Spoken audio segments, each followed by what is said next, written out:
we're extremely lucky right now. And we do, even though, we can't do what we did years and years ago, we have lots of creative and, worthwhile products that we can use. And I wanted to start with that so as to give you an idea of what we can do, and then go into some of the logistics on how we do it. So for first-time buyers, which many of you may be working with, we have a 3% down product that goes up to $510,000. It's great for first-time home buyers. It's a great FHA alternative because it allows for condos. FHA, which is another fabulous product, is a low down payment option of 3.5%. But when it comes to condos, the condo has to be FHA approved. The 3% down does not require that there be a condo approval, with that particular product in order to go forward. So those are two great products. FHA allows for lower credit scores, little in reserves, and it's a great way to get your buyers into a home without having to spend a lot of money. The rates on FHA are extremely low. The rates everywhere are low today. So our buyers can buy way more than they did even a year ago. So if you have anybody from a year ago who's still in your pipeline, let's get them requalified, because it may expand their purchase price quite a bit. And that may help in this environment where it's extremely competitive. You really have to be ready, and you really have to be able to jump into that offer. And when you know you can afford something, it is way easier to make that decision. So whenever I qualify anyone, I like to actually push that purchase price as high as they are comfortable with, because you never know. If you are qualified at 600, you're qualified at 5. And the reverse doesn't work. And when you're out showing homes and you have to make that bid a little bit higher, you want to feel comfortable doing it. You want to know that you have the down payment. You want to know that you have the funds for closing. You want to know that your income will support it. So that's what we do in every pre-qual situation. I sent out a document through Robert and Joe today about what we need to, get everything approved from the lender. And we're going to go over that. But let me tell you about a couple of more products that I think you'll find more interesting. So we have the 3% down, the 3.5% down, a 5% down. The 5% down goes up to $601,000, which is great. The 3.5% FHA will go up to $601,000. And those are all with the nice low rates. Anything above $601,450 is considered a jumbo. And we do have some really nice products for that too. Lots of adjustable rate programs, which is where most of my jumbo clients want to be, because the rates are in the 2s and 3%.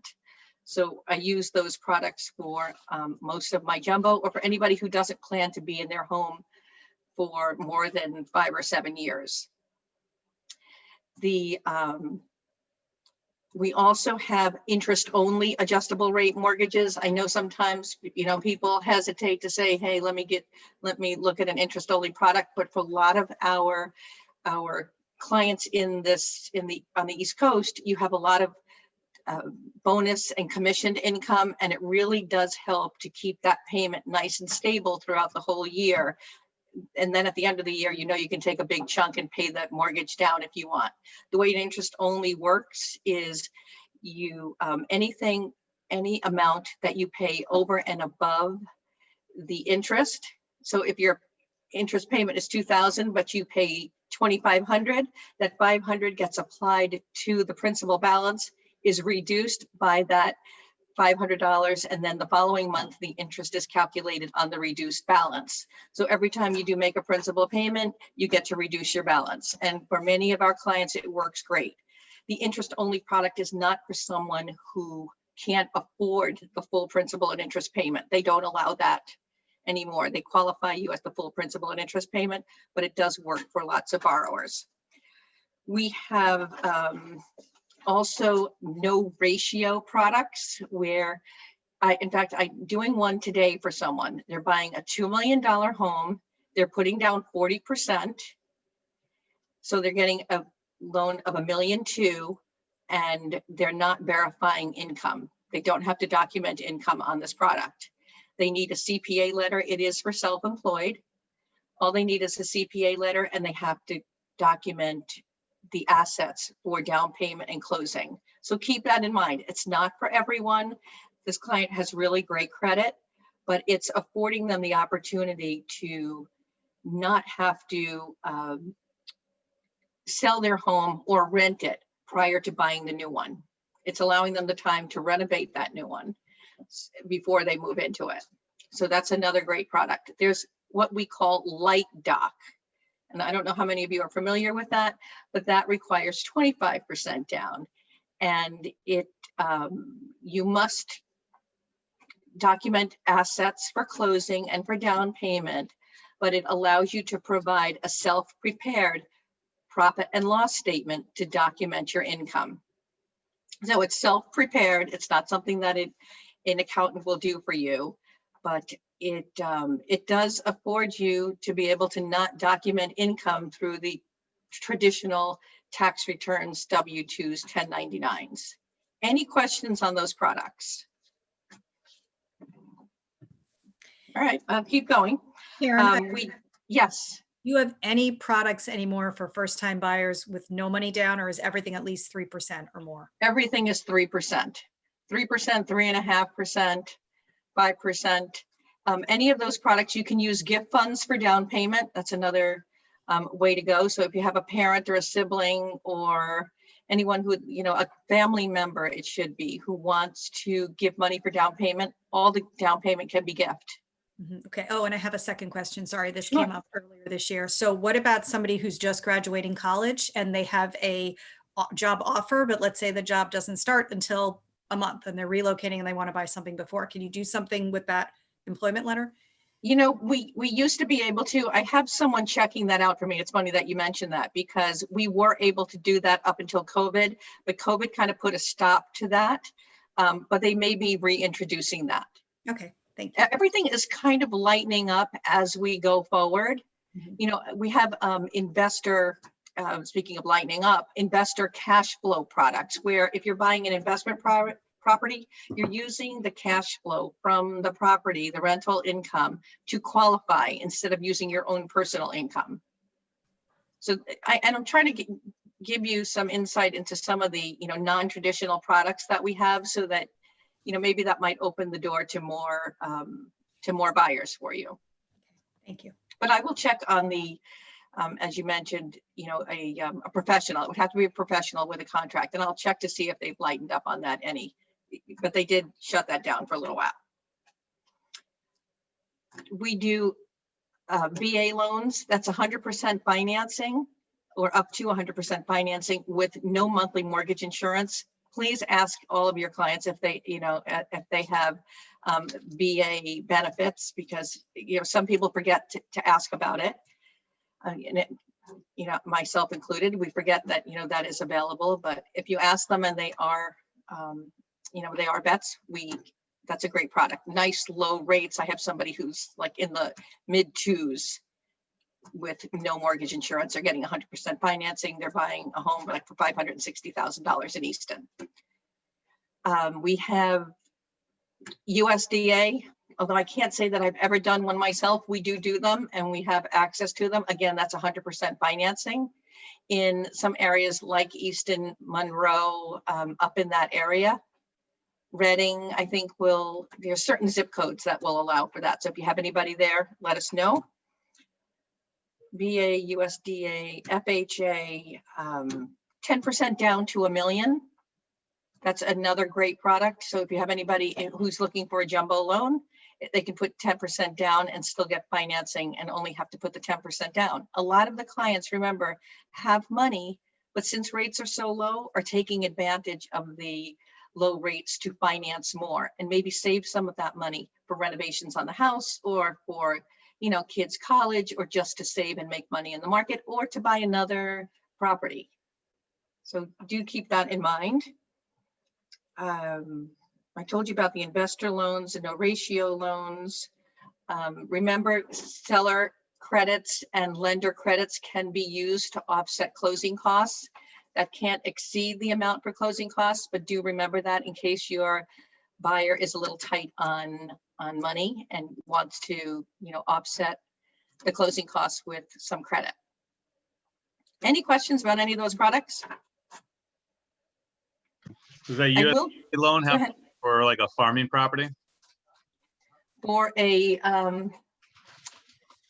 what do you mean? Well, does it have to be actively farmed for them to qualify, or what's the? For the USDA? Yes. No, it does not. There's certain zip codes that allow for USDA financing. Like Stanford does not. Fairfield, Westport, Norwalk do not. But there are certain zip codes. If you have somebody who's looking more up the line, those zip codes are available, and I can send you that if you like. Do you have a place in mind? I was just wondering, just a general question. Okay, I can get you some information on that. Okay. Just know that we do have it available to us. And those are 100% financing, you said, for those? That is 100% financing. Thank you. And like I said, I haven't done one in Fairfield County because most of Fairfield County doesn't allow for that, but there are some areas that will. We are still ways to make the process a little easier and to expedite. Everything is a little slow right now. Everybody's really busy, from inspectors to appraisers to underwriters to attorneys to all of us. You know, you and I, we can only take so many appointments in one day. So I look for ways to make it easier. One, communication is key. If you have any concerns about any property, you know, that you go to visit and you think maybe an appraiser might find something wrong with it, or it might not appraise, or it has any quirkiness about it, please bring it, please bring it to us. Let us talk to an appraiser, or I can give you the names of appraisers that you can talk to directly to help with that. And it does save time if your house has something different, but but attractive to your buyer. So please communicate with us. You can't do that enough. You can tell us anything, and I have resources to find out the answers to those questions without jeopardizing the transaction. So don't think you can't tell us something. We'd rather know up front. Going through, talking to the client about what their expectations are and what they're actually going to go through. Lots of paperwork, lots of checking at the very end. The lender will verify their employment within 48 hours of closing. They will need income and saving statements that are within 30 days of closing. It's all COVID related. Lenders want to be sure that if they're going to lend you $100,000 or $1 million or $5 million, that you have the ability to pay. We always ask, has your income been affected by COVID? I mean, because, especially for self-employed, if they're going to show a profit and loss statement year to date, we want to make sure that they're still on track to earn the same money that we use to qualify them. For self-employed, we use 2 years of tax returns. So we take a 2-year average. So if you're going to take that average, we've got to make sure that this year is in line with the past years. And for some industries, they're exceeding their expectations and some are not. We have to deal with that and just know upfront so that we can help qualify that buyer at the right price point.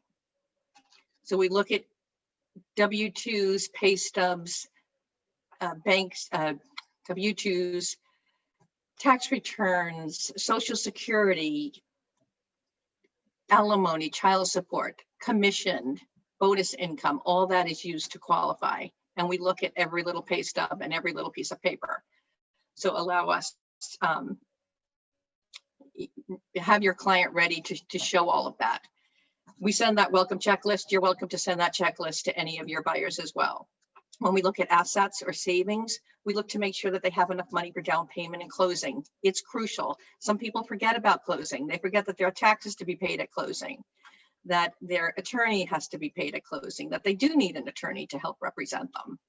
You know, we go through all of it so that we can allocate money from their savings or from these savings that's available for this purchase to buy their home. And we, we look at everything. And if they're a little short, we either, tell them that they need a gift or that they can borrow sometimes from their retirement accounts. There's ways of obtaining money that sometimes they're just not thinking about.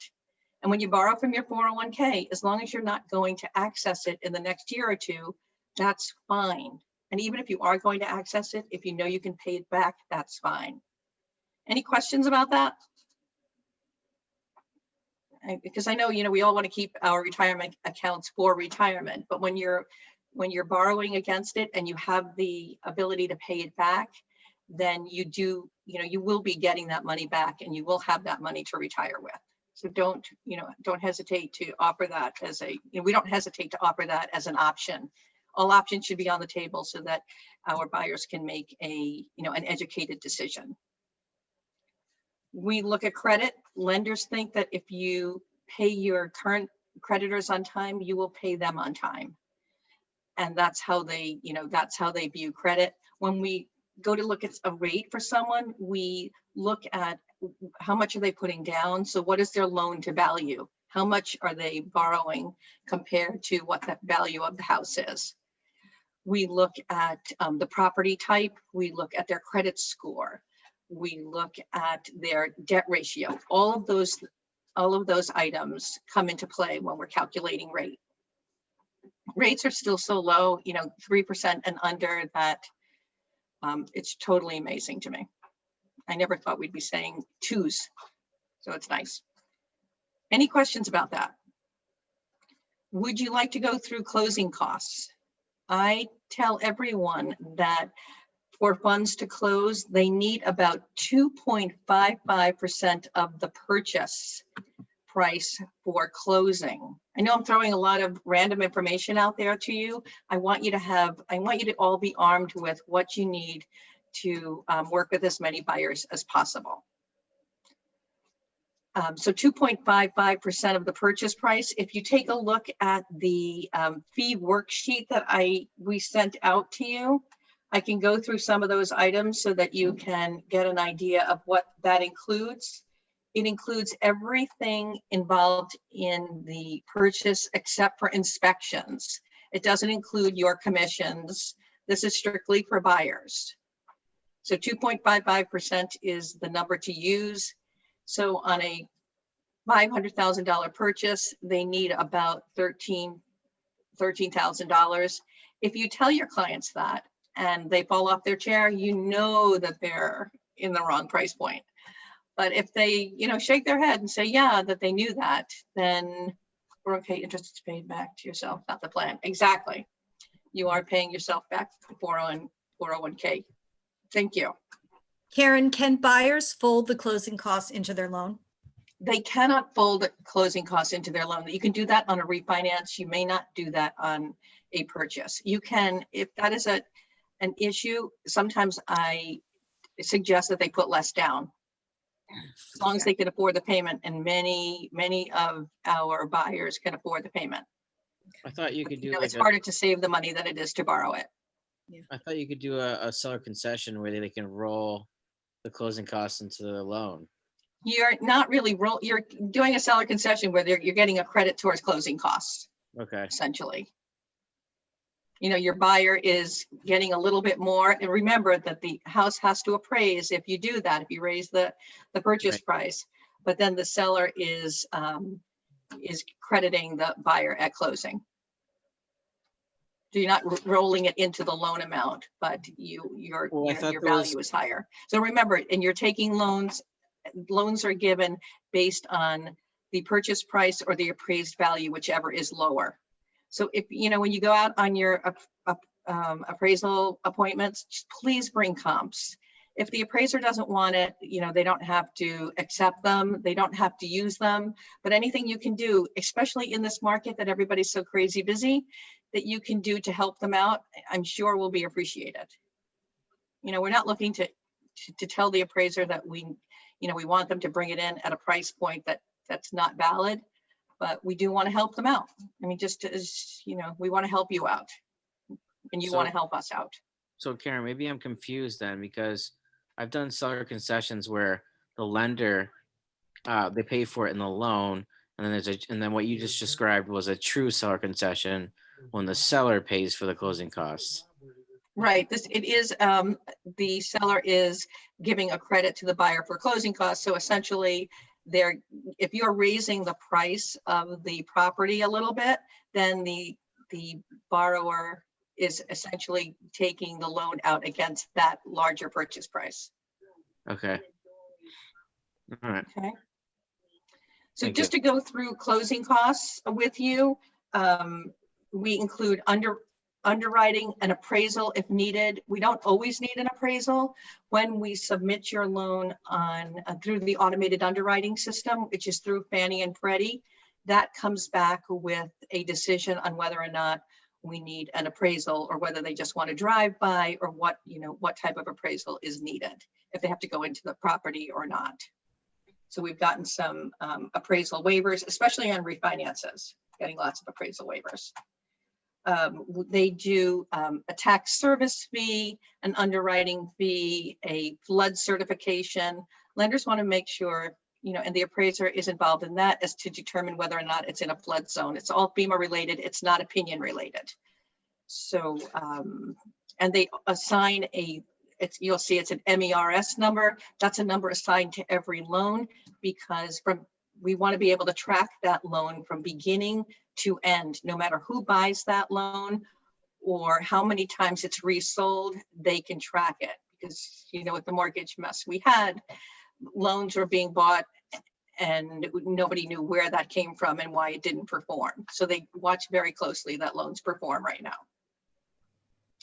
Then you have your attorney fees, which is I estimate $1,500 in this area. If it's lower, that's fine. If it's higher, that's fine. The buyer pays whatever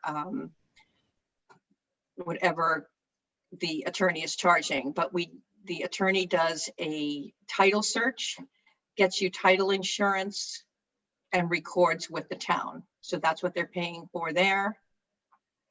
And then they have to, of course, pay 1 year of homeowners insurance up front.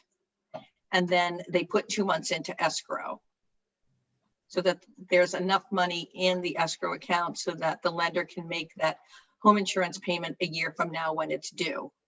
Of course, the buyer is also paying 1/12 of that home insurance every month with their principal and interest and property taxes payment. The taxes are also included there. If you were going to close today in October, your first payment at close, you would be paying from October 21st, which is today, to the end of the month, the interest due to the lender. That's your mortgage payment for October to the lender. So normally you would have a mortgage payment due November 1, but you've already paid it, so you don't. December 1st is when your first mortgage payment is due, and that is for the interest that you accrue in the month of November. So you accrue interest and then you pay it. So that means, for instance, in Stamford, they collect taxes in January and in July. So in July, August, September, October, November, you haven't paid into your escrow account. So you're going to have to make sure that the buyer pays that money into their escrow account at closing. So that's 5 months there. They will pay the seller for a portion of October, November, and December, because the seller has already prepaid.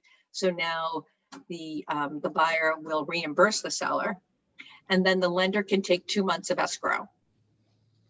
So when I say 2.55% of your purchase price. It sounds like a lot of money, but you can see it's a lot of little fees all add up, but a good portion of it is taxes. And I see Rick is back. I He wants to am. take over. I So hope I that was have- I- helpful. Yeah, no, I just have a question, Karen. And so what in terms of the steps to take to get somebody pre-qualified or pre-approved with you, what's the best way to do that? You can text me their name and number. They can call me on my cell anytime, or any of us in the office. You can email any way you and your buyers like to work. Sometimes we like to, if you introduce us with an email, I'm happy to just email back to have a soft reply. Sometimes they want to be the ones that call, or we can be proactive and say, hey, we're here, call me back. So would you do me a favor? Would you just put your contact info, cell phone and email in the chat? So that I would be people happy to. have that. Guys, if you have any other questions for Karen, now is the time. Or Anytime. connect with her after the fact, and she can kind of go through things one-on-one with you with particular buyers. Anybody have any questions that would be helpful for the whole group? Well, I have a question. It is a personal one, but it is also, it might be good for everybody. I have a deal about to fall through. Actually, it's falling through because the other agent said that they have a closing date. They pushed the closing date back from December to January 15th. It's a loan for $1 million. He has a pre-approval. He's working with a big bank, his bank, but they aren't getting to it to give him to clear the contingency. And now I let the other agent know that there's a backlog with regard to all these people applying for loans, in particular jumbo loans. And she told me that she told her clients that what I said was nonsense. This is crazy. She's had no problem with anybody getting their loan contingencies met. And what am I talking about? And so this is what she has passed along to her clients. And our attorney, I mean, he certainly understands that same thing. But isn't that what you had said, that is just a very common scenario right now at this time? That it does take longer. Yes, everything is taking longer than it ever did. And it's a January 15th closing. So they're not going to put that in front and center with regard to approval. They can't even guarantee it yet. That In is terms of the interest rate. Well, the interest rate, you can, my jumbo lenders are locking in for 75 days. So we're getting close to that. But, and for the conforming loans, you can lock them out further than that. We're not really suggesting it at this point because rates have been so low. And with COVID, we're not expecting any huge rise. Although as soon as we see inflation start to come in to play, you're going to see rates go up a little bit. But everything is taking longer. You are so correct. And that's expectations that we really want to set with clients from the outset. And as far as the lender is concerned, once they have given you your initial approval, they have done their job. So they think that they've met your contingency date, where we know that attorneys are not going to release that contingency until it's clear for close. Yeah. And it's hard to have something cleared for close now that's not going to close till January 15th, because you still have to verify income and look at all over again. And right, you have to do updates because it's so, it's far away and it's around the corner all at the same time. So here's another thing I would mention in that scenario, Barbara, is I think you mentioned they're working with a big bank, right? And so when people are working with a big bank, unfortunately, what you lose versus companies like the partnerships that we have inside of our market centers is you lose the ability to call Karen and say, hey, could you do me a favor? Could you speak to the listing agent and get and have real clarity on what's going on, what's coming from the underwriter, why this is taking longer, give them some advice, give them some comfort, because big banks don't and won't do that. And so I know when we say things like, guys, you should really have your folks work with not big banks, and you should work with our mortgage partners. Sometimes it's a bit of an eye roll, thinking that we're saying that for self-serving reasons. And we're saying that because these are the kinds of things that we know happen with big banks that can't be fixed. And so you get stuck in this spot of no one being able to help, because in the big bank world, nobody cares enough about that one transaction to actually step in and do that. So I do encourage you to. Absolutely. And the other thing, Barbara, is I would, if it were me, I would call Karen after this call and get Karen connected with your buyers, and the three of you have a conversation that says, let Karen requalify these people and go and have a conversation with the listing agent to say, look, I'm taking this over from this big bank. Here's what we can expect based on what I'm seeing in my experience. Here's the qualifications. Here's what these buyers are doing. Send her to work. That let her ride in on a white horse and see if she can't fix it. Right? No, I asked them last week and they kept saying, no, I've been working with my bank for so long and all of my transactions. But I said to them, and I'm going to go back to them again this evening, I'm going to say, honestly, in this situation, you really need to go to somebody who you can be very personal with.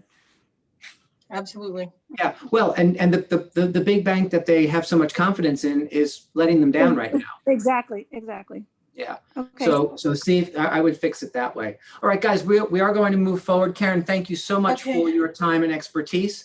Guys, Anytime. just know that there's so many reasons to make sure that your clients are connected with somebody on the lending side that both you and they have access to. Right. And it's why I can't advocate enough against big banks, because you have no access. Right. You have no access. Karen will tell you, hey, I have no life. Call me anytime.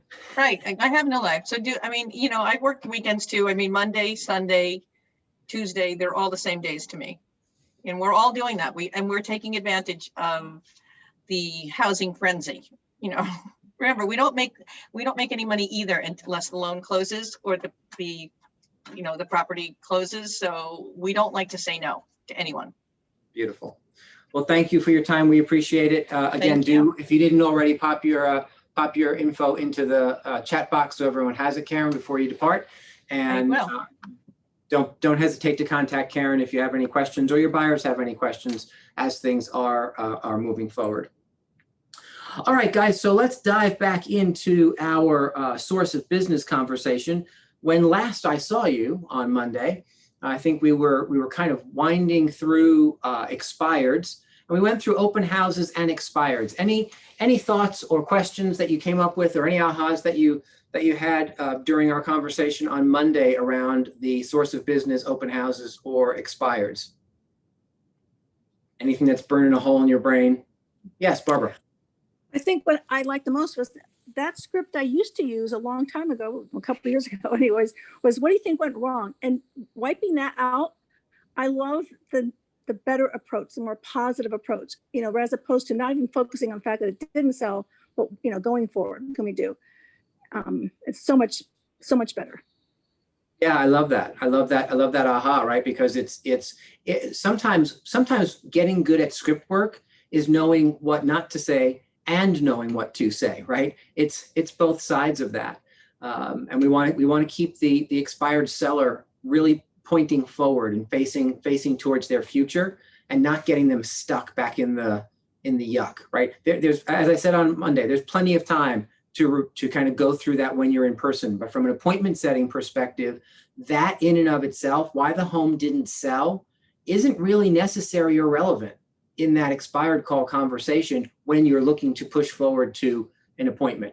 Now, what I just said is true about 90% of the time. There may be some opportunities where that may be a valid path depending on where the seller is bringing you. But again, before I go there, I would prefer to go to my tried and true, which is, wow, Barbara, it seems like you have so many questions. I would love to answer them in a really comprehensive manner, and for that we really need to be in person. So I have time tonight at 7 or tomorrow at 11, which works best for you, right? And redirect to that appointment. What else? Anything else from Monday? Patty, go ahead.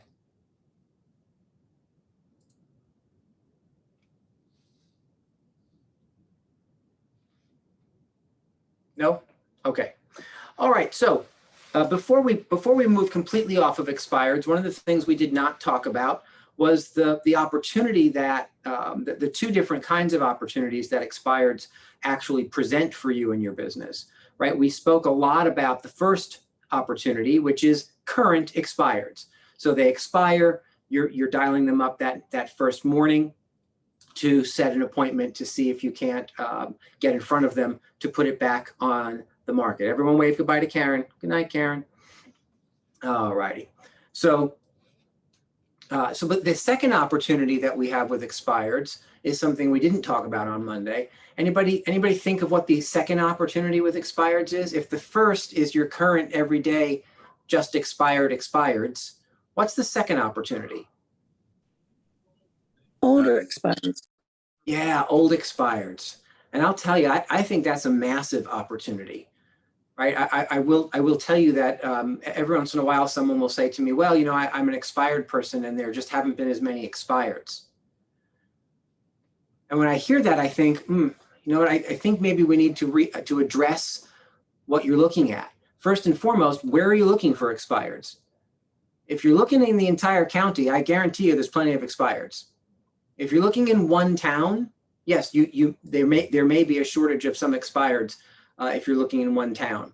I'll tell you that when I was really calling expireds at the height of my expired prospecting, I had a 10-town radius that I operated in because I was hungry for business, right? You've heard me say before that when I got my license and got into real estate, I needed to make money. It wasn't playtime. It was let's make sure that we eat time, right? And so I had to make money. So 10 towns didn't seem all that small to me, or all that large to me. It seemed reasonable.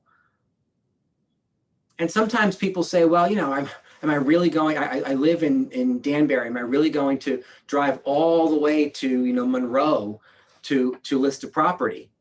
Well, the answer is, how many people in Fairfield County commute to Manhattan every day, right?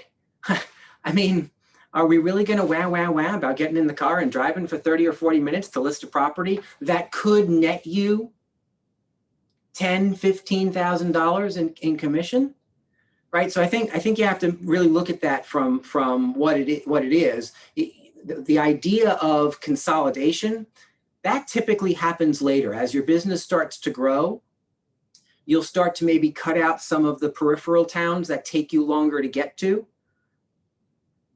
and start having referral partners in those areas, because what then is the time it takes you to go back and forth, you could actually prospect differently and have another appointment or two, right? And so you may be able to then start consolidating down and doing things a little closer to wherever it is you want to focus. But in the beginning, with a launch or a relaunch of a career, or even just, I dare say, in the fourth quarter, right? Because in the fourth quarter, what we are always looking to do in the fourth quarter of business in a year is bulk up, right? The story of the grasshopper and the ant, right? The ant goes and collects food and collects food and collects food and bulks up on all the food. And the grasshopper just goes and plays around all day. And then it gets to be cold in winter and there's no more food left for the grasshopper, and the ant's stockpiled. And the grasshopper then has to go to the ant and say, hey, can you share? Right? Again, I've asked this before. Have you ever seen A Bug's Life? If you've never seen A Bug's Life, you've got to go and watch A Bug's Life, because there are so many good business lessons in A Bug's Life. And one of those is that, right? The ants and the grasshopper and the way they collect food. So in the fourth quarter of business, you're looking to bulk up and get as many opportunities as possible. You're looking to bulk up on your listing inventory, so you may expand again. Now, all of a sudden, Monroe doesn't seem so bad, because there are $500,000 properties in Monroe that are now selling. There are $600,000 properties in Monroe that are now selling, right? So some of those peripheral, further out towns that sometimes didn't seem as lucrative, I'll tell you, in the last few months, a lot of those peripheral towns to Fairfield County have gotten far more lucrative than they were. Their price points are increasing, and their average days on market is decreasing, which means more opportunity for you. So from an expired perspective, how far out are you looking? Right? The old expireds gives you an unlimited, and when I say unlimited, I mean unlimited supply of expireds to dial through. And the reason I say unlimited is because you can choose to go back a year in 10 or 12 different towns and make sure that those properties haven't come back on the market and sold, and start to have conversations.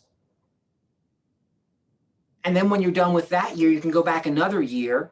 You can probably at this point go back a decade, back to the last shift, to have a conversation with somebody who had their house on the market in 2010, to simply say, hey, you know, Donna, I see that you were a seller back in 2010. Boy, that was a tough time to be a seller. And I see that you took the house off the market without creating a sale. Hey, I'm curious, are you aware of what's going on in the real estate market today? Would it surprise you that your home may be worth substantially more today than it was 10 years ago? Maybe it's time to give it another try. Is that information that would be helpful? And if so, I have some time tonight or tomorrow morning, which would work best in us getting together, right? And you move to an appointment. But my point is, as you're continuing to go back in time in your little hot tub time machine, what's happening to the current?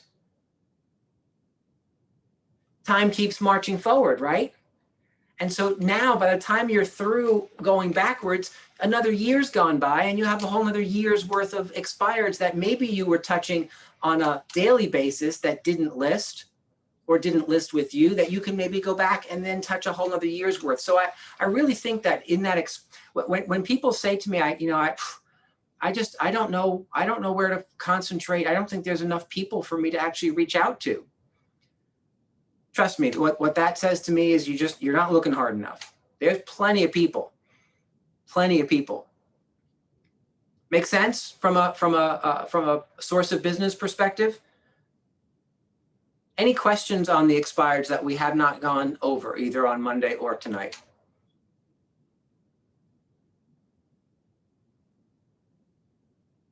Please, not all at once.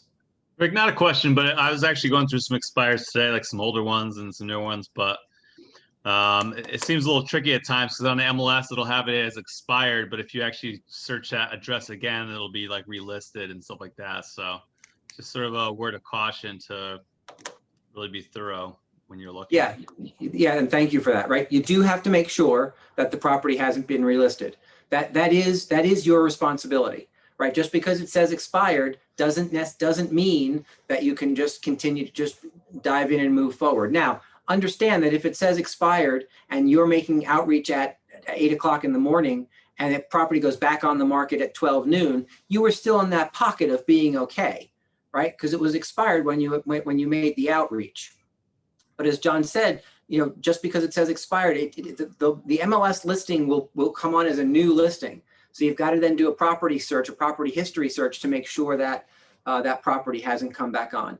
Typically, if you're in the MLS and you're looking at the expired listing, if you click the little property history icon towards the top upper left, it will give you whether or not the property has been relisted.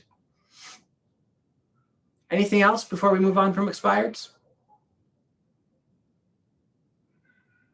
Okay, so let's talk a little bit about for sale by owners, because the approach is similar to expireds. It is not the same, however, it is similar to expireds. And I want to give you a strategy that I always found worked quite well with for sale by owners. Now, somebody talked to me a little bit about folks who choose to sell their house on their own. What are your thoughts about folks who choose to sell their house on their own? They don't like real estate agents. They want to keep their money. So they don't like real estate agents. They want to keep their money. What else? They think they know more than the realtor. Yeah, they they think think they it's can, look at houses in their neighborhood, and based off the house next door sold for that price, they think that they can get that or more for their house. Yeah. What else? They think it's going to be easy. Yeah, indeed. Anything else? They think they know more than us. Yes. So here's what's fun. I asked you that question as a test, and most of you failed. And here's why, right? The key to winning with for sale by owners is to treat them with A, kindness, B, care, and C, the utmost of respect. And so I asked you that question. Some of those things that you put on the table may well be true. And yet I would encourage you to just wipe your mind clear of all of that.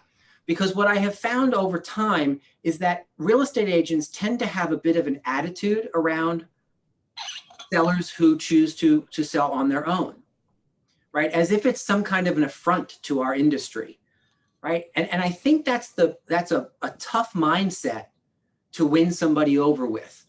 You will have trouble communicating in such a way where the for sale by owner doesn't hear the contempt in your voice, or at least in your mind, right? So the very first thing to remember about for sale by owners is that they're just folks who'd like to save some money. That's all.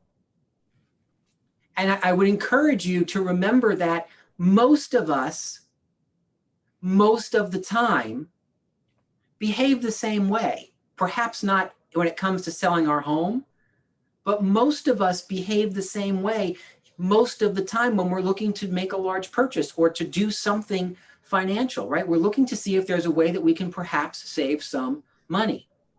So be careful you're not making judgments about other people based on things that you do yourself, right? Let's not hold a grudge against people for looking to save some money, even though it's the way we make our living. Instead, what I would encourage you to do is come at the for sale by owner from the perspective, remember we talked about this in open houses. The way to win at open houses is to come from the perspective of how can I help you? How can I help you? How can I help you? What do you need? And when I'm finished understanding your needs and helping you, how can I help you some more, right? That's when the client all of a sudden feels like they're already your client. Or I should say that's when the prospect feels like they're already your client. And so with for sale by owners, I encourage you to do the exact same thing. Come at it from the perspective of how can I help you? And I want to run through, I'm going to take a question from Seth in just half a second. I want to run through with you a strategy that I have found works really, really well to move you from introduction to actually being the listing agent. Go ahead, Seth. What's the question or comment? I had a tech issue on my side. Oh, no worries. No worries. You sure you don't want to make one up just because? I'll come back to you. I'll think of one. Sounds good. So here's my strategy for sale by owner. This is not in any materials. So if you're interested in for sale by owners, you should jot this down. And before I give it to you, let me ask you this. Generally speaking, in Fairfield County, are you earning a living off of for sale by owner potentials? Yeah, I see Nicole shaking her head. No, I see some head shaking. Why is that? Why are we not necessarily earning a living off of for sale by owners in Fairfield County? People make a lot of money around here. And so what does that mean, John? Because you're 100% on the right track. It means that their time's more valuable than what it's worth for them to go through the hassle, and they're going to go through a broker. Yeah, so for the most part, what we find, because we do happen to live and work in a relatively affluent county, in a relatively affluent part of the country, is that we just don't have the volume of people selling on their own that exists in other parts of the country, right? For those of you who have lived in other parts of the country, I think you would agree with that. For those of you who have maybe practiced real estate in other parts of the country, you would agree with that. And I can tell you just from knowing people who practice real estate in other parts of the country, that is 110% true. That doesn't mean that they're not out there. There's just not a huge volume of them. So we talked about pillars of your business. It's really difficult for you to make for sale by owners as a pillar of your business where we live and work. However, as gravy, as a side dish, right? It's not such a bad idea to have a strategy and know how to communicate with for sale by owner possibilities, because if you can list 1 or 2 of those a year, it's a nice opportunity for you to add to your income. So here's the strategy I suggest. First and foremost, always be on the lookout, right? Where are you finding for sale by owner opportunities? A couple of different places. Craigslist? So absolutely, they show up on Craigslist. Where else? Zillow. Zillow, absolutely. They list them on Zillow. Where else? Just driving in the neighborhood, you can see the Yeah. sign. Exactly right. Signs in the yard, right? For sale by owner. What else? They could also call in on a lead source. I've had some lead sources call in inquiring about the market value of their home, which is very interesting, even though they insist on, working on their own. They're calling somebody else to find out the value of their home. Yeah, I love that, right? So sometimes they're calling into us to get some info for what they're going to, even though they're pushing forward on their own. So lots of different places you can find these opportunities. If you're also interested, you can also set up some alerts on websites other than Zillow and Craigslist, such as for salebyowner.com or things like that. So just Google for sale by owner Fairfield County, and all the places they show up will come up in your Google search, and you can set up alerts if you're interested in those kinds of things. So the first thing I want to lay on the table for you is what not to do. It's how most agents start off with for sale by owner opportunities. And I'm going to suggest to you it's a what not to do. And the what not to do is, don't call and say, hello, Mr. or Mrs. for sale by owner, I have a buyer for your house. I'd like to come over and preview the property to make sure if it's really a match for the buyer. Now, if you absolutely do have a potential buyer, well, then by all means call and say that. But if you don't have a buyer, I have never found that lying to potential clients is the best way to solidify that relationship, right? So don't call and lie to them. Besides, anyone else who is calling that for sale by owner is saying that exact same thing. It's like the old tried and true realtor script to see if they can't get a foot in the door and have the for sale by owner feel as though everyone else has buyers but them. The other thing I would encourage you to stay away from is calling the for sale by owner or emailing or sending a letter, making them feel wrong or stupid for pursuing being a for sale by owner. So stay away from things like, are you aware that only 12% of all for sale by owners actually succeed in selling the property on their own? And half of those employ an agent on the other side, right? Why is it you think you're going to be successful when so many other people fail? That just makes that, you might as well call and say, boy, hi, my name is Rick. You are an idiot. And oh, by the way, would you like to do business with me? Right? Because that's the message you're sending when you call and tell them all the reasons why they'll fail. So if you remember in previous sessions, I said to you that one of the ways that I believe I have been successful in my real estate career is to take a look from above. And when I see everyone else going to the right, I choose to go to the left and have a slightly different take, because sounding different is the first step in actually getting different results. And so my strategy starts by having a phone call, having an outreach with the for sale by owner that says, hi, Mr. and Mrs. for sale by owner, this is Rick Scott with Keller Williams Realty. I saw that you had your home on the market. I was curious, is the property still available? And generally speaking, they say, yes. Excellent. I do make it my business to check all properties that might be available, either officially on the market or not, right? Because I don't really believe that for sale by owner properties are officially on the market. They think they are, but I'm trying to send a message, right?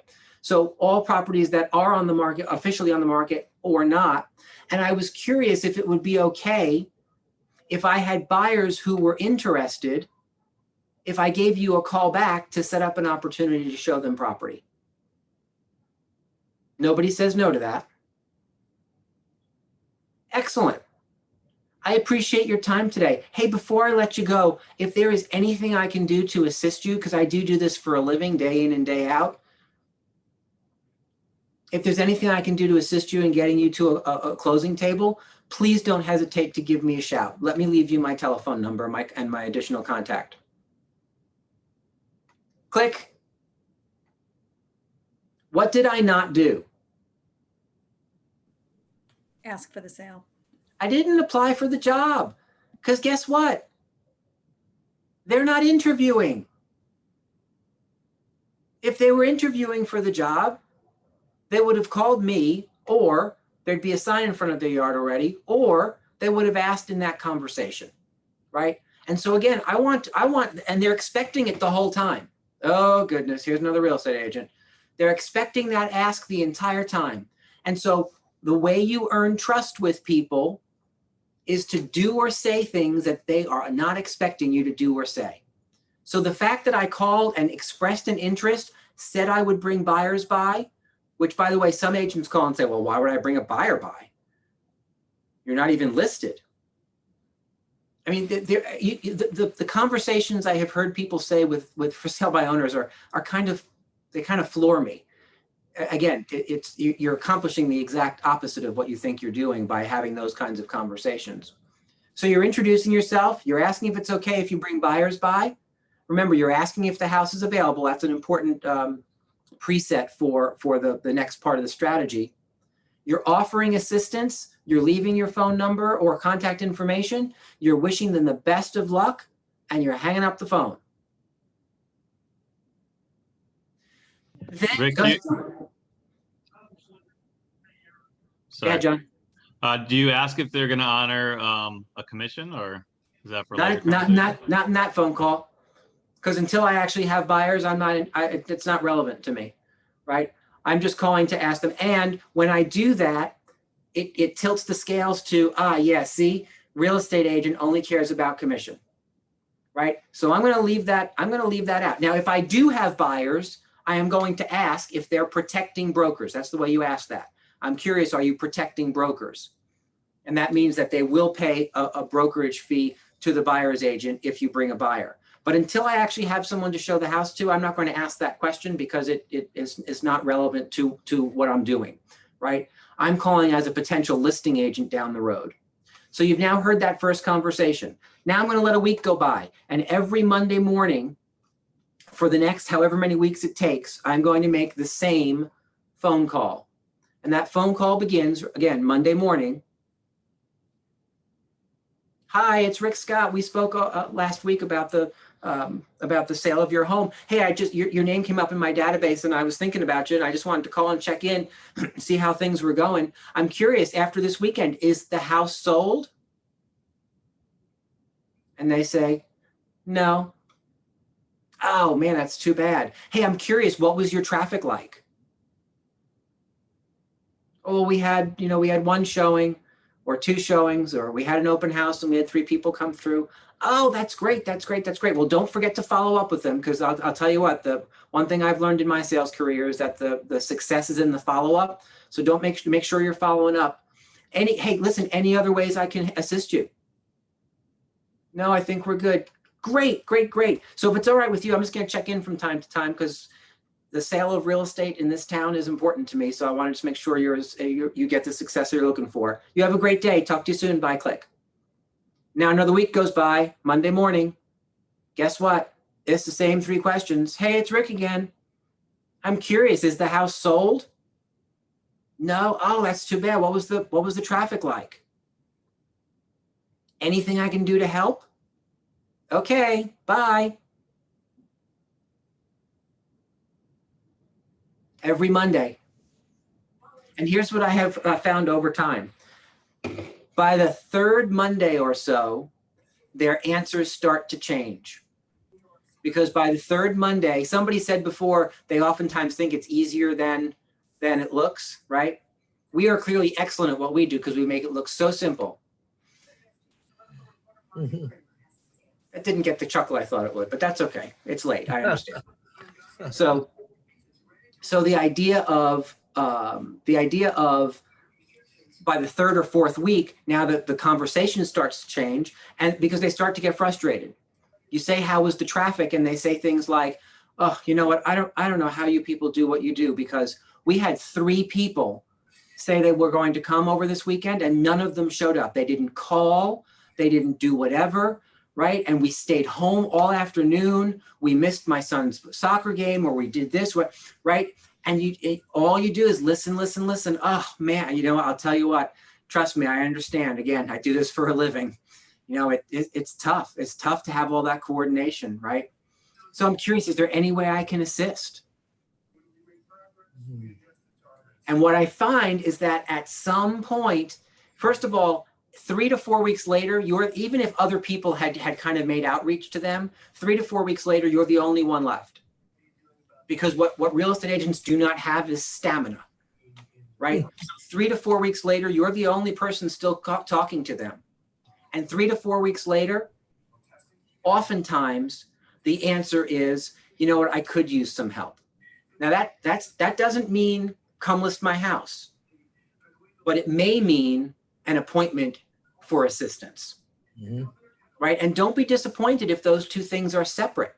You may have schedule an appointment and they still want to give it another couple of weeks. Don't fight that. Support it. Because the longer you support their misery, the more important you become. And when they finally want to wave the white flag, it isn't because you wrestled them to the ground. It's because you just decided to help. And they finally decided to accept that help. I am being upstaged by the Lee's dog. I can see it happening. He or Hey, she I is. have a question related. Yes, ma'am, Margaret. So, okay, yeah, I could use some help after all. So let's say you get an appointment. I'm assuming you should not bring a formal listing presentation. Should you just go to talk to them? Like, what would that meeting look like? Yeah, great question. So for me, my answer is you always are prepared with a formal listing a consultation, right? Always, because you're always ready to say yes and let's get this done, right? And yet with a for sale by owner, you may simply, you might ask the question, right? And so I'm curious, knowing that we're going to set up an appointment for tomorrow morning, what is it that you hope to achieve by us meeting? Right? Remember, the power of you as a consultant lies in the questions you ask. Mm-hmm. And so when you don't ask questions and make an assumption that they either don't want the listing consultation or do want it, well, then you put yourself in potentially in harm's way. So I'll tell you, I spent a lot of years trying to read between the lines and figure people out. And what I would say to you now is, if I wish I learned this 20 years ago, just ask. If you're unsure about what it is they're looking for, just ask them what they're looking for. How can I arrange for that meeting tomorrow to be the most beneficial to you? What is it you're looking for the outcome of that meeting to be? Right? Lots of different ways you can ask the same question. I'm curious, should I be prepared with some pricing conversation? Right? You can ask a whole bunch of different questions, and then always be prepared to have a formal conversation after you sit and maybe ask them some questions around what it is they want to do. Okay. Does that help that, Margaret? Yes, thank you. Perfect. Any other questions? Yes, Herm. On the flip side, like you were saying, if you do have a buyer, how does that conversation work? How does that verbiage, make it smooth and not overwhelming to them? Like if you actually do have a buyer that's looking at their house. Sure. And so if you actually do have a buyer, the conversation is simpler and more to the point, right? It's hi, Mr. and Mrs. For Sale by Owner. This is Rick with Keller Williams Realty. I see that your home is for sale and yet not on the multiple listing service. I was curious. I am currently working with a couple who are looking for a property that may be yours. And I wondered if it was okay if we set up an opportunity for, you can do a couple of different things. For me to either preview it and then get the folks up, right? Or meet the buyers at your home to walk them through your property. Nowadays, you could ask, hey, I'm curious, do you have a virtual tour of your property that I could send to the potential buyer to see if they're interested in coming up and walking through the property in person, right? Utilize technology as a tool to help that out. By the way, I'm curious, are you protecting brokers? If they say yes, great. So let me see if this is going to work for my buyers. Before I head over there, if you are protecting brokers, there will be a document I'll ask you to sign to make sure that you and I have an agreement of compensation, and we'll set up an opportunity for these buyers to come on Saturday or whatnot. If they say no, I'm not protecting brokers, you say, okay, great, thank you very much. I'll see if that is going to affect the decision of the buyers, knowing that the buyers will then be responsible for paying my fee, and I will get back to you. Gotcha. Right? And then you go to the buyers and say, I think I found a house that might be interesting for you. You need to understand that they're not interested in covering my fee. So as we spoke about, there are some opportunities when we sign that buyer agreement where you'll be responsible for my fee. This would be one of them. Oh, Are you still interested in going and seeing the property? gotcha. Okay. Well, and what's the other document that you mentioned between you and the FESBO? It's just an agreement of compensation. We don't, there's not a fill in the blank version of this in Command or DocuSign, and there's not one for a reason, because what I find is that a lot of these scenarios are specific. And so what I would ask of you is, if you're in that scenario, just shoot me a text and say, hey, I need a document for sale by owner. I'll tell you what I need. We'll craft one specifically for that scenario and get that out to you as quickly as possible. Okay. Yeah. Okay. All right. Thank you. Sure thing. Protecting Anything the else? broker is 5% in that instance, Rick? So on the buyer side, so yes, based on the unchanged buyer document, a property that we find them off market, our fee for that is 5%. Although you always have an opportunity to negotiate that either up or down based on your desires and your buyers. And we'll cover that in totality when we're in our buyer unit and go through the document. The other thing really quickly, Rick, like during those weeks of Monday calls, at Yes. any point would you ever try to nudge them and offer like a sit down with like a CMA or something along those lines, or you just keep Monday calls?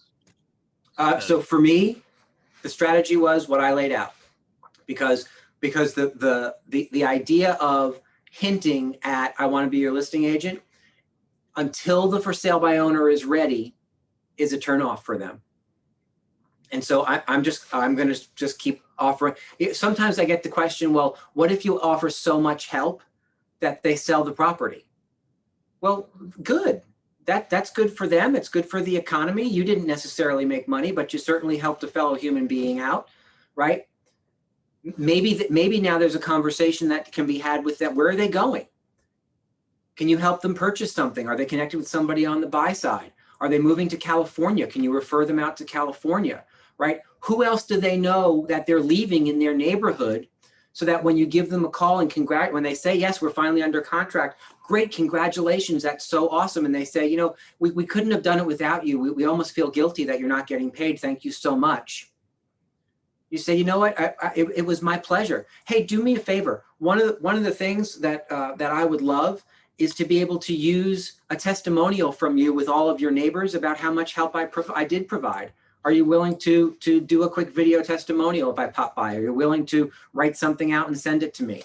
If I write something that makes sense, would you sign your name to the bottom of it so I could use it in my marketing? Right? There's a million different things that you could use the experience for, even though there wasn't a paycheck right then and there. Does that make sense to everybody? If there's one thing that I want you to definitely take away from our time together, is that everything is not about a closing, right? You're building a business. This isn't about making money today. It's about making money today, tomorrow, 5 years from now, 10 years from now, 30 years from now, right? And so the idea of sometimes things don't end up in a paycheck doesn't make them not worthwhile. And that's a really, really valuable lesson to learn really early in your launch or relaunch of your career, because that is just real. First of all, it's that's the way life goes. It's the way business goes. all business, not just real estate, right? If there was a win 100% of the time, we'd all be rich, right? That's not the way it works. And so finding positives in the opportunity to help somebody out, even if it doesn't turn into business, there are other reasons why that makes sense to do. Sound good? Okie dokie, Smokies. All right, so we've gone through your database and prospecting your database. We've gone through open houses. We've gone through expireds. We've gone through for sale by owners. We have a couple more sources of business to get through. Let's dive into, let's go to geographic farming. Wouldn't that be fun? Does that sound like a sexy topic for a Wednesday evening? All right, work with me here, folks. At least give me a smile or a nod of a head. All righty. So geographic farming, what does that refer to? What is geographic farming? Are we talking like carrots and lettuce? Or are we talking like, what are we talking here? Someone describe or define that for me. Geographic farming. Picking an area that you concentrate your marketing efforts on consistently? Exactly right. Right. So there's lots of different farming. Geographic farming will be you choosing an area that you're going to market to over time. There's lots of different types of farms, right? You could decide on a demographic farm. What would that look like if you chose to choose things based on demographics? Age range? So you might look into farming to seniors, absolutely, right? Or college graduates for first-time home buyers. What else, Bogdan? 35 to 50. You mean age range? Yeah. Yeah, so targeting a certain age range. What else, Patty? School districts. Yeah, so you may want to farm certain school districts. Something else, Margaret? Household income? Yeah, so you may want to skew things down by household income, right? So sometimes I used to pull things by assessment if I was looking to try and increase my price range, right? So I'd pull assessments just to give myself an idea of the homes that were likely to sell at X or above. If I was concentrated down here in the 4s and the 5s and I wanted to move up to the 7s and 8s as a listing agent, right? I might figure out what most 7s and 8s in that particular town were assessed at and run a report based on those assessments, right? I might look at farming to specific condo complexes because condo complexes sometimes have a higher rate of renters versus owners so that you can try and find first-time home buyers. You can run reports out of the MLS for non-owner occupied properties, right? So what would you be looking for by sending to non-owner occupied properties? Listings. So you're finding properties that are owned by by landlords who maybe don't want to have tenants any longer. Right now, I'll tell you what, right? I own a whole bunch of rental properties. I get calls, texts, emails, postcards, letters. They're coming out of the woodwork because what people know is right now, a lot of landlords are suffering because there's an eviction moratorium in our state through October 1st and now federally through the CDC through the end of the year, right? And we have a whole lot of people out of work, i.e., a lot of landlords aren't getting paid and can't do anything about it until the 1st of January, right? So there's a lot of opportunity there where landlords are stuck. I'm watching it because people often say to me, have you stopped purchasing properties because of that? Like, are you kidding me? Completely the opposite. I am watching properties come on the market and take reductions almost weekly. And what I know then is that we've got landlords who are in desperate need of getting rid of that property, right?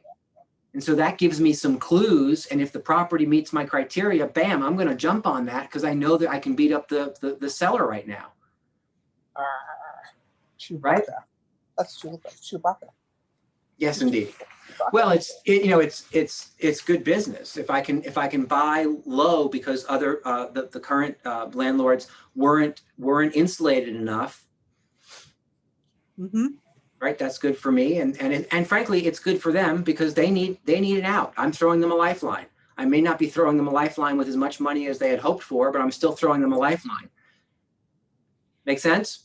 So farming is simply the act of identifying opportunities based on whatever it is you'd like to skew things down by, and marketing towards those opportunities. That's the idea of farming. So is farming itself marketing or prospecting, would you say? Both. Prospecting. So for the most part, marketing, farming starts as a marketing activity, right? Farming itself is a marketing activity because you're either sending things via mail or you're sending things via email if you have email address lists and things of that nature. So it starts as a marketing opportunity. Smart real estate agents, smart business people then incorporate some version of prospecting on top of it. So it's marketing based, prospecting enhanced. But generally speaking, the activity of farming over a long period of time is a marketing activity. And because it's a marketing activity, does it have a faster rate of return or a slower rate of return? Slower rate? Lower. Generally speaking, a slower rate of return, right? Marketing is typically more expensive, takes longer than prospecting, which generally speaking is free or relatively inexpensive and can produce faster results for you. So let's talk a little bit about geographic farming and why that's important, because I'll tell you why I believe it's important.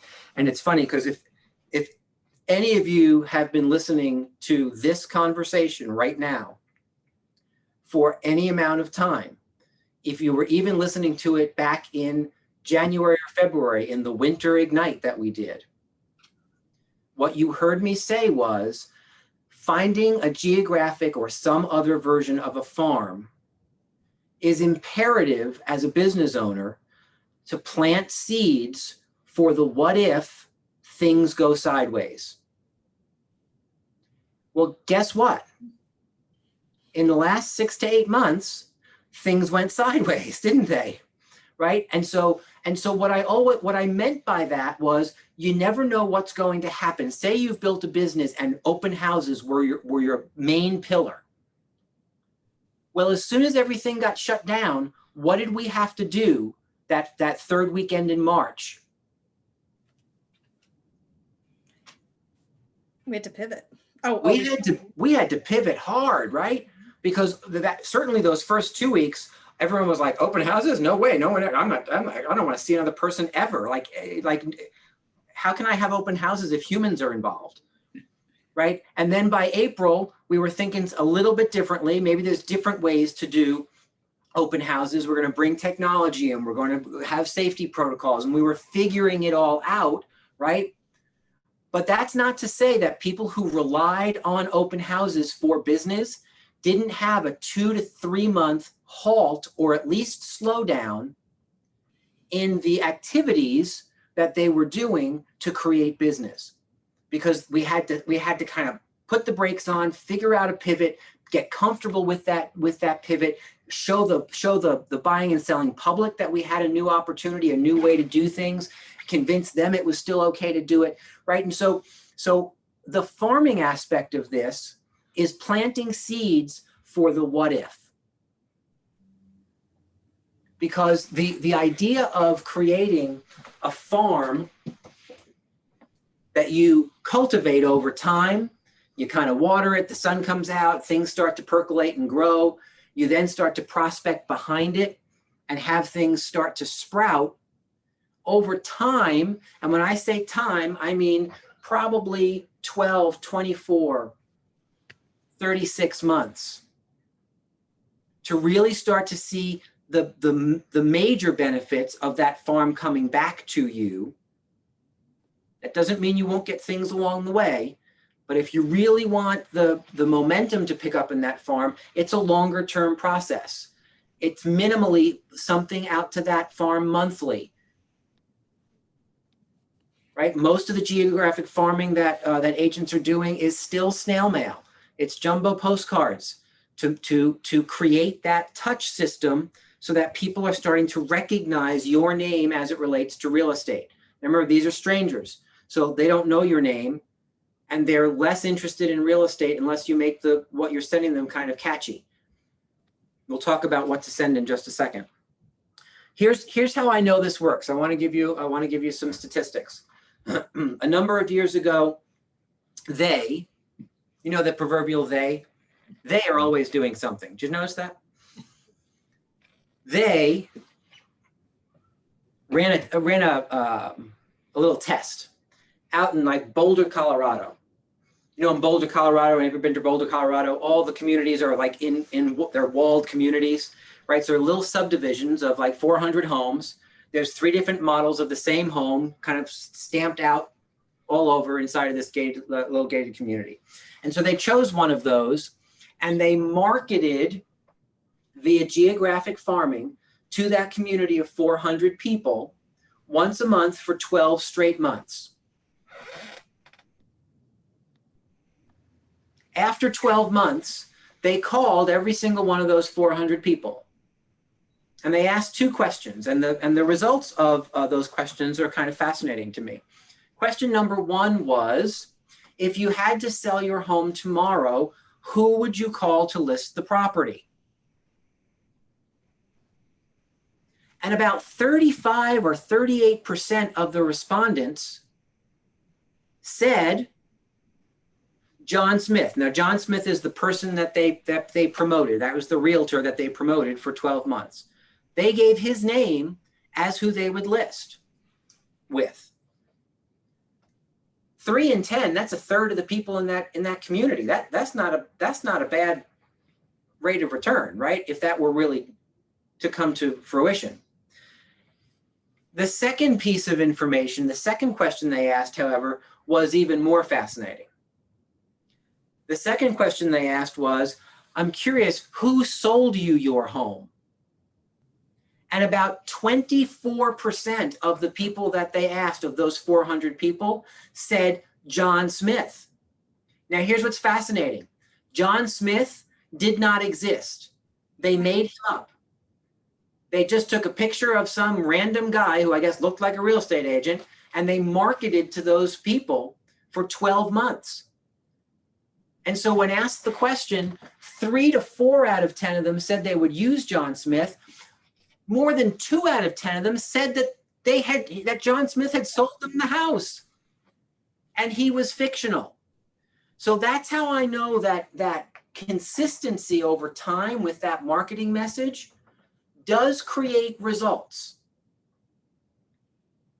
The word, however, you need to underline in that sentence is consistency, right? You can't do it once and expect 12 months later for people to say, oh, well, yeah, I got that one postcard. That was a whopper of a postcard. My goodness. That was the best real estate postcard I think I have ever seen. Therefore, whenever I'm ready to sell my house, I'm going to call whoever sent that postcard. That's not how it works, right?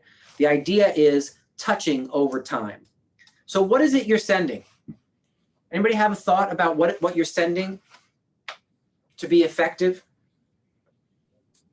For when I nurture listings, whether they're ready to list now or in the future, I send them the heat map so that they are educated on the market conditions in their area.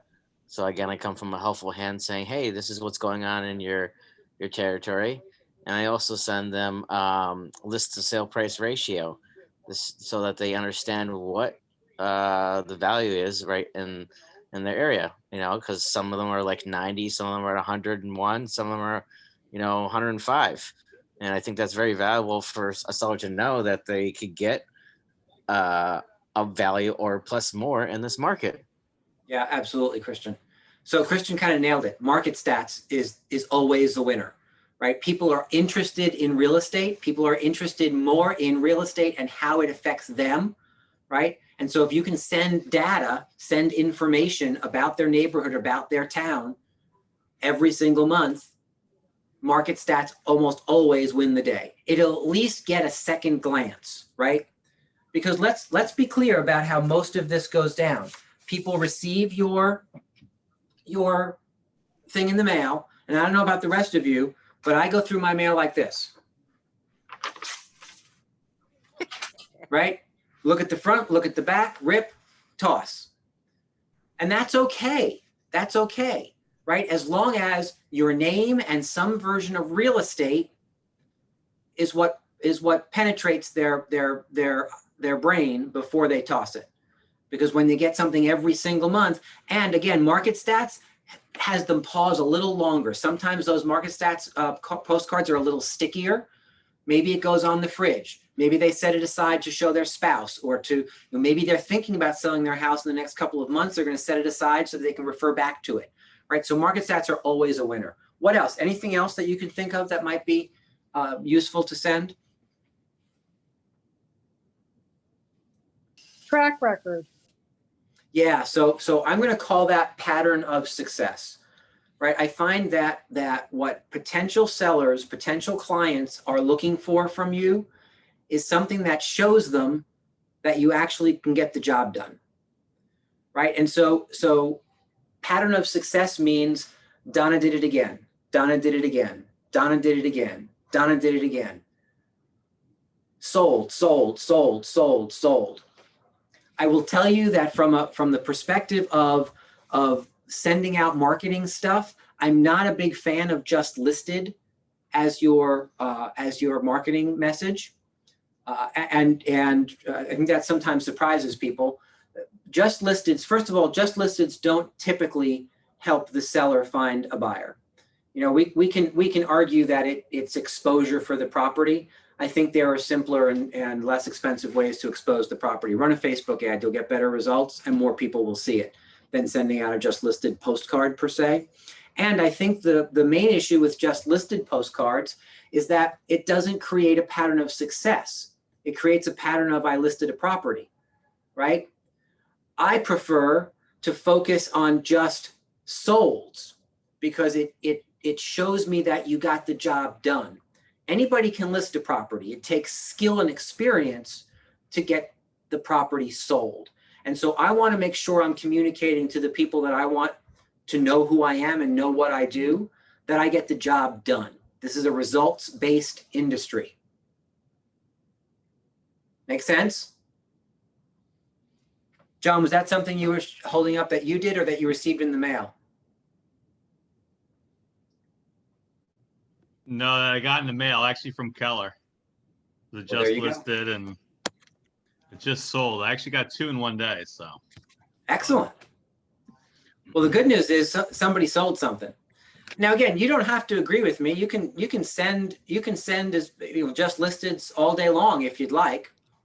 I just don't think they're as effective as showing someone that you get the job done. The pattern of success piece to me is really crazy important.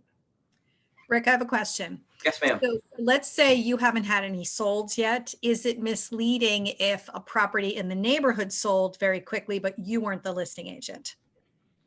Yeah, so great question. It's not misleading. You do have a responsibility if you are not the listing agency to disclose that this property sold and you didn't have anything to do with it, right? I will tell you that I think the safest path forward is don't use something in the neighborhood, like a photo of something in the neighborhood. Use a more generic photo. Like even if you take a picture of your house, Mm-hmm. and make the postcard about properties that have sold in the neighborhood. Because if that property is one of a long list, and then you also disclose across the bottom that Margaret Kozlark and Keller Williams Realty did not take part in the listing or sale of any of these properties, sourced by the MLS. So give a source, be clear if we've been involved or not. Then that list is something that you can utilize. I wouldn't market another brokerage's property. There are ways that you can do it and still stay okay. I'm not a big fan of them because what I find is that the listing agents themselves get upset even when you make disclaimers. And so it's just not worth having a big ruckus about it. Instead, what I would do is go to people in the office and say, hey, I'm sending out a pattern of success postcard to this farm that to this neighborhood I'm farming. I wondered if it was okay if I used your last 3 solds on my postcard. Because most of the time people will say, yeah, go for it. Somebody might ask, well, you know, what neighborhood are you farming? Okay, well, I don't even do business in that town. So great, right? Because here's the thing, you don't necessarily, if you're doing a pattern of success postcard, one of my favorite ones was every September I would do, here's what Rick did over his summer vacation. And it was a jumbo postcard, and I would populate it with as many solds as I could possibly squeeze onto this one jumbo postcard and still have the properties be a reasonable size. And I didn't sell all of those, right? I would go to my colleagues and say, hey, I'm looking to populate this postcard. Can I utilize photos of your houses that you've sold? And I would populate it that way, and I wouldn't give anybody the address. So all anybody saw is that I had an opportunity. And so if I was doing that myself, it wasn't I did it again, right? Because again, that's a lie. I didn't sell all those houses. Mm-hmm. So I would change the copy on the marketing to say, my team and I did it again. My team and I created this amount of business over the last 2 months. Here are all the solds that my team and I had our hand in, right? And so now I'm still telling the truth, mm-hmm. because when I'm utilizing things from the market center, as long as I talk about my team and I can still get away with that and be on and not be lying. And it created the pattern of success opportunity for myself. Does that help, Margaret? Yeah, thank you. Any other questions about geographic farming? Is the key monthly? The key is consistency, right? I believe that in a geographic or demographic farm, consistency happens monthly. I think if you're talking about your database, well, you've got 36 opportunities a year going out to your database. You've got your emails, you've got your neighborhood nurtures, you've got your postcards. So in your database, I think mailing your database like quarterly makes good sense. With a geographic or a demographic farm, you oftentimes don't have a lot of the other information. You only have their home address. So mailing is oftentimes the only way to get things out. And so having something show up every single month, again, remember, you're looking to create mind share in all of this. That's the whole idea. Mind share creates market share. So you have to create mind share first. And the way you create mind share is consistency over time. Keep the touches going. So yeah, I like the monthly opportunity. Rick, I have a question. Yes, ma'am. When you're doing the just listed postcards or mailings, where do you come down on whether you put the actual price in or not that it closed down? Where do I come down on putting in the price that it sold for? Do you recommend it or do you stay away from it? So great question. And I think the answer is it depends. I think it depends on what you're looking to accomplish. Certainly there, especially nowadays, if it's your listing or you've gotten permission from somebody else and the property came on the market in 3 days and sold for 101% of asking price, I think I want that information on that postcard, right? Because I want to tell the community that the result we were able to create happened really fast with multiple offers and we got them over asking. So in that scenario, I think I may put in that data. If it's just a broader pattern of success and you've got multiple houses, I'm not sure the prices are relevant, because if they're not right in that specific neighborhood, they're not really speaking to those neighbors anyway. So I think, to me, I would mix it up. When it makes good sense, use it. I used to run a list for my geographic farm. I used to run a list of solds, and I would just pick solds to make sure I had some in each price point from their town, not necessarily the neighborhood, from that town, And I would list price, list to sale ratio. And I would give them that data and that information so they could see if I ever got connected with somebody on that, we could have a conversation around what price points might be closing closer or whatnot. So I would use some of that data.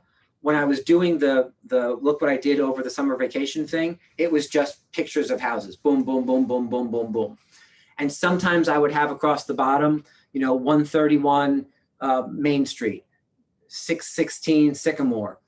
It never said anything more than the number and the street name, no towns, right? Because then I could use more opportunity. I had more opportunities to use things that we actually sold. And here's what's real: when people get that postcard, they just automatically assign it to their neighborhood or their town. They don't know that there's no Sycamore Street in Weston. They don't know that. Most people don't know that. So be careful that you don't overthink all this stuff, right? And so let me give you a quick story to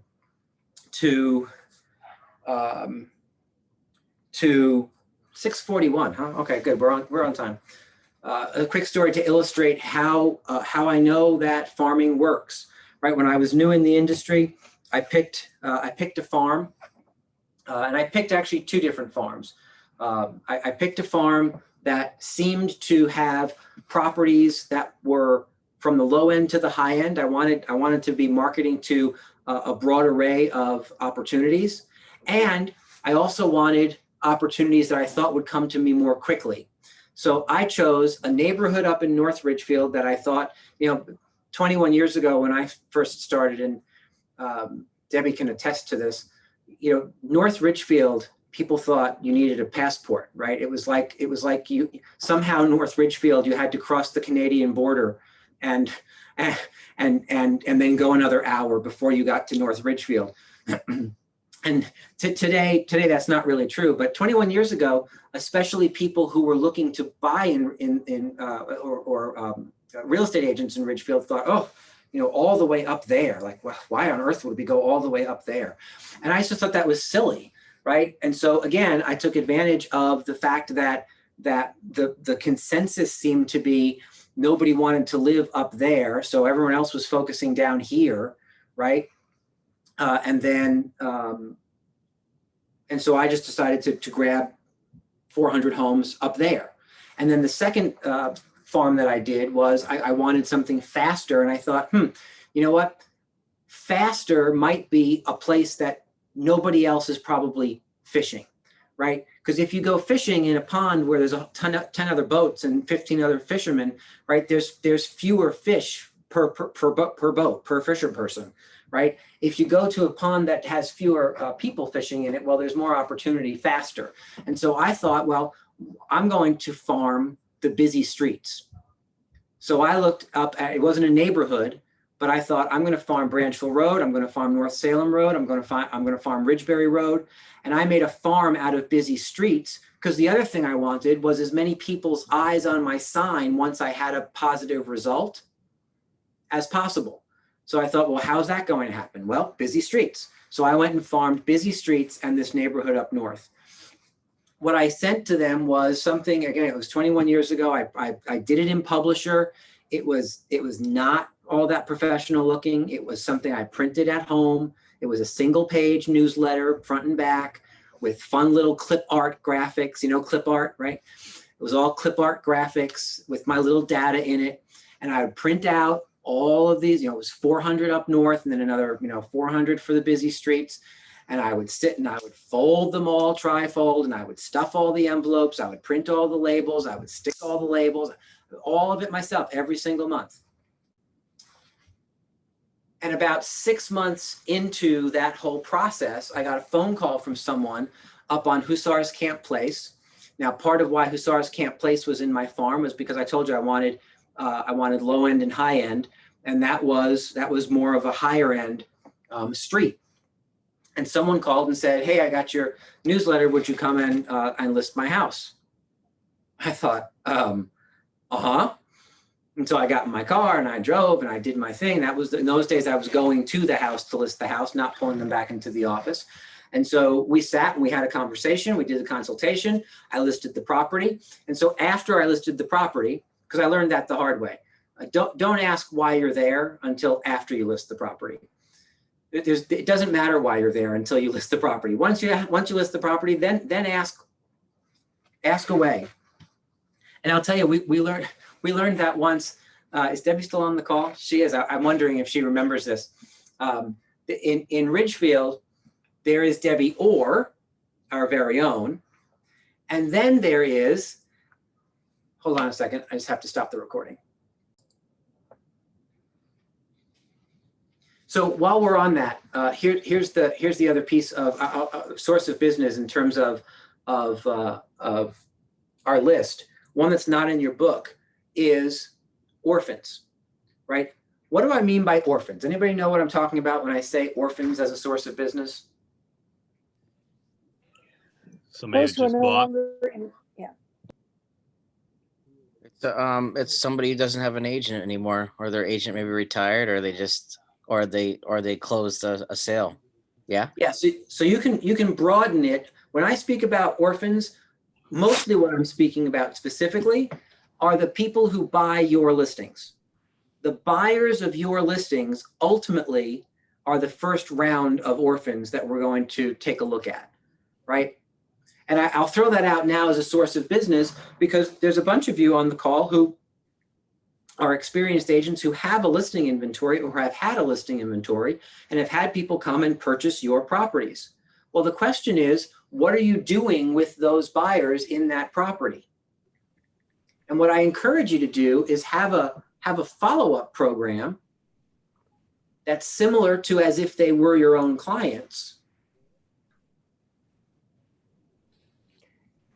So I'm if I can say one quickie, I don't know why my camera is looking at the ceiling for some reason. I just listed and sold somebody who bought my house, my listing, and they just have been on a Met follow-up system for the last 5 years. And they called me and said, you sold us. I mean, you were the listing agent when we bought the house. We want to list with you again. Their agent's still in the business in Danbury, and I have a feeling she's none too happy, but we listed it and sold it. Yeah, and you know, here's what's fun about what Debbie just said. Sometimes you have to earn the right to do business with people. And the reason we call people like Debbie just described orphans is because 9 out of 10 times when someone sells somebody a house, they don't hear from them ever again. Our industry as a whole are terrible at follow-up. We're terrible at follow-up. Not you, of course, but our industry as a whole. And I encourage you not to fall into that trap because smart real estate agents, like Debbie, has a version of an orphan program. Minimally, she's going to just adopt them as if they were her clients, as if she brought them to the property. And you see what happens. Over time, they didn't think that Debbie sold them the house. They knew she was the listing agent. They just haven't heard from the person who sold them the house in 5 years. And yet they hear from Debbie all the time. Right? So have a program to adopt those orphans. I would encourage you to go out of your way such that just like we're going to go through a follow-up program for your own clients, where you're having a phone call with them within 48 hours, within 7 days, within 30 days. I encourage you to have the same kind of program for orphans.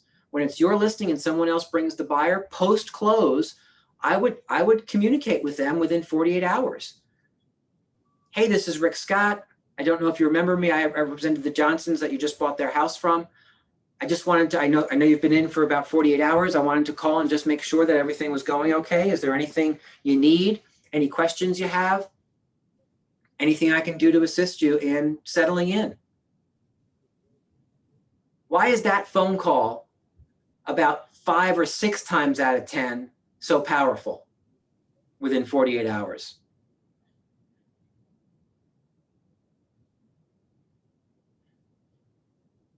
Go ahead. If someone's talking, everyone's muted.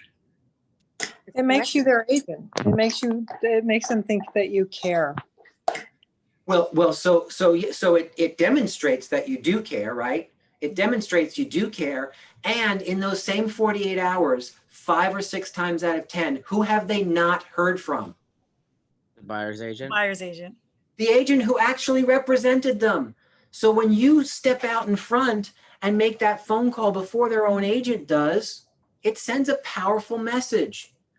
And then within 7 days, when you make that second follow-up, it sends an even more powerful message.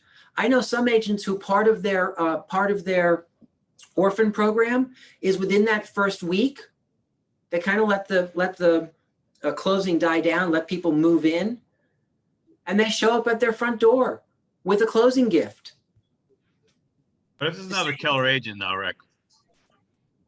Well, we don't treat our family the same way as we treat everybody else, right? So if another Keller Williams agent brought the buyer, we don't steal from each other. So I agree with you, but I could also see that this could be also threatening to the buyer's agent as well. And it's happened to me when I sold a 2-family house in Bridgeport. Mhm. And someone actually in my own brokerage reached out to them as soon as they moved in. And I was like, wait, these people, I took care of these people. This is a hard deal. I don't want you taking my people. I'm going to help them rent it out as well, How did but I you so find I out? could, They tell you? what's that? How did you find out that they'd reached out? Because they actually told me. They called me and said, there's an agent and you're I don't know who her name is, from Keller Williams. She reached out to me and I said, I know who she is. I didn't want to cause confrontation or an argument. I said, I just helped these people out. I'm going to take care of you. You know what I mean? Like, that's somebody else. I'm going to take care of you. Right. So let's address that from both sides, right? So if somebody inside of our own brokerage did that, that's something that your team leader needs to know right away, because that's not how we treat each other, right? Okay. We don't call each other's expireds. We don't go after each other's clients, right? There's a level of respect for each other inside of the market centers that we pay each other a higher level of respect, right? And so if that's occurred, then you just need to kind of wave your arms and say, hey, that's not cool. And it certainly is something I don't encourage you to do. However, Right. let's take it outside of the brokerage, right? Okay. Because it happens all the time where somebody then is not terribly pleased, right? I used to get phone calls to say, did you bring my client a closing gift? And my answer was always, no, I brought the Joneses as a closing gift. Is that who you mean? Well, yes, they're my clients. Well, no, not anymore. The closing happened. So agency no longer attaches. And so, yes, I brought them a gift to say, thank you so much for purchasing my listing. Right. And so here's the thing. You got to just climb over that, sister. I'm not going to stop. It's like when I first opened the Ridgefield Market Center, right? I was the second team leader in the Ridgefield Market Center, and I decided I was going to go after these 2 offices on Main Street, and one of them was the Weichert office. And so I started to make really, really heavy, strong recruiting calls and set a lot of appointments with Weichert agents, moved a couple of them over, and I got this call from the Weichert manager who said, yeah, is this Rick Scott? Yes, it is.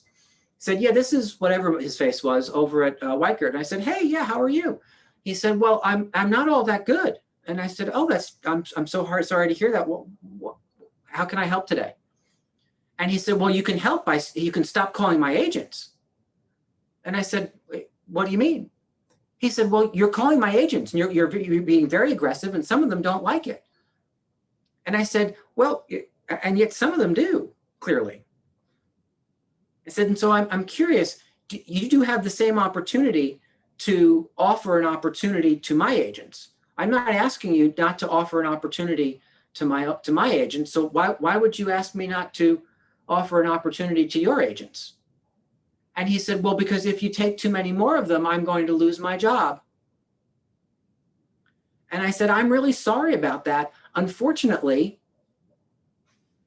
This is the game we play. This is the world we live in, right? We are in a cooperatively cooperative industry where we are cooperative competitors, right? We compete and we also cooperate. However, please don't make the mistake of having one of those things dominate the decisions you make about growing a business. Because the business decision is to recognize that those people need some help. If somebody else gets upset, that's okay. You don't have to be rude or be mean or nasty about it. You can just simply say, you know what, I appreciate that. I just simply wanted to say thank you to them for buying my listing.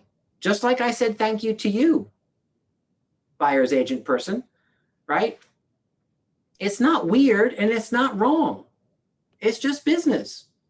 The client always gets to make the final choice, right? What I want to say to some of these agents is, if you had systems in place to communicate with the people that you sold houses to, you wouldn't worry what I did, because you'd know you'd have captured mind share. It's the fact that you don't have any systems in place to communicate with your own clientele and your own database that makes you feel threatened that I do. And that's not my fault nor my responsibility to fix.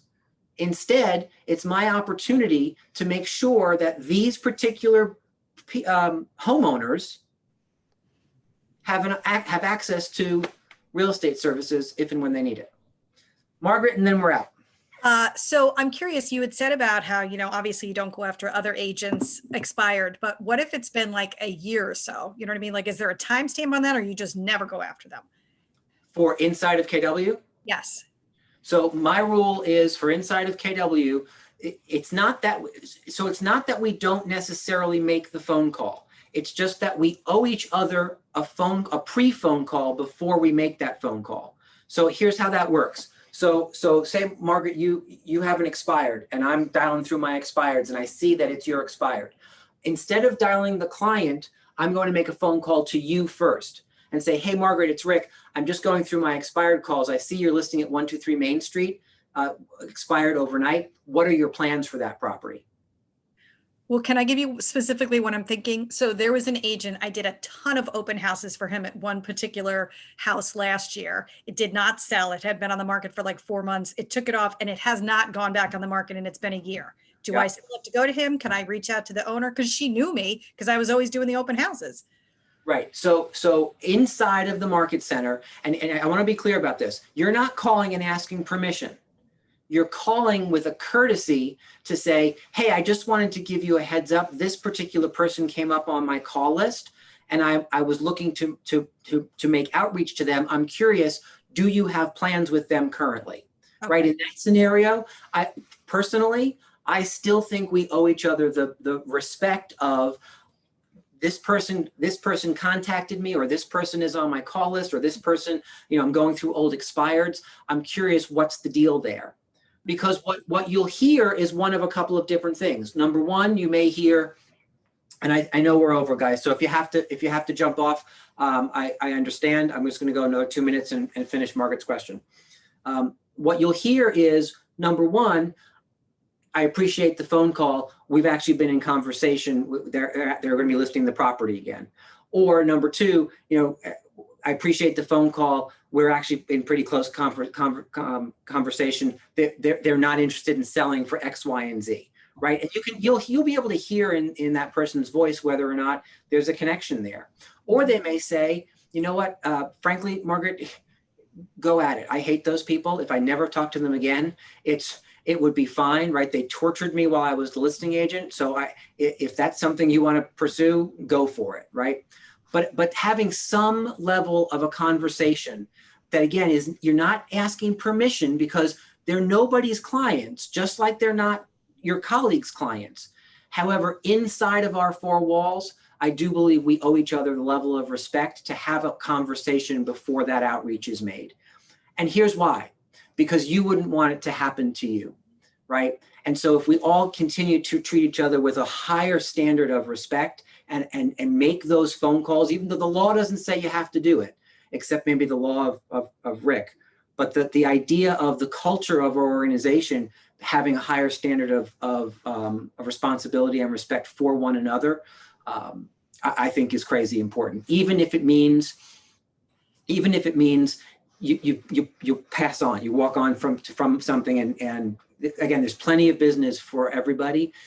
We don't have to start stealing out of each other's baskets. Okay, thanks. Does that help? Yes. Okay. thank you. All right, guys. That's all I have for you this evening. I hope this was helpful. So we're going to start on Friday with tying up. It looks like we have 2 questions, and then I'll come back.